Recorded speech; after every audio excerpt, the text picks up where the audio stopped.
Hey students, if you're feeling stuck, this message is for you.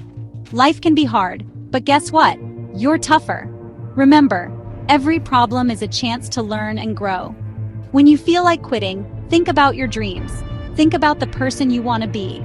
Every time you study, you're getting closer to that dream. Your hard work will make a difference, I promise. Talk to your friends, ask for help, and don't be scared to mess up. Mistakes are just lessons hidden in disguise. Keep trying, because you can do this. Believe in yourself and don't stop.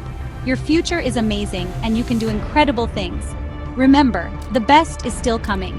Stay strong, keep studying, and never give up. Mga estudyante, kung pakiramdam ninyo ay nahihirapan kayo, itong mensahe ito ay para sa inyo. Mahirap ang buhay pero alam ninyo, mas matatag kayo. Tandaan, bawat pagsubok ay pagkakataon para matuto at lumago. Kapag parang gusto niyo ng sumuko, isipin ninyo ang mga pangarap ninyo. Isipin ninyo kung sino ang gusto ninyong maging. Bawat pag-aaral ninyo, palapit kayo ng palapit sa pangarap na iyon. Ang pagsisikap ninyo ay magbubunga, pangako yan. Makipag-usap sa mga kaibigan, humingi ng tulong, at huwag matakot magkamali. Ang mga pagkakamali ay mga aral lang na nakatago. Patuloy lang sa pagsisikap dahil kaya ninyo ito. Maniwala kayo sa sarili ninyo at huwag tumigil. Maganda ang kinabukasan ninyo at kaya ninyong gumawa ng mga kamanghamanghang bagay. Tandaan, ang pinakamaganda ay parating pa lang.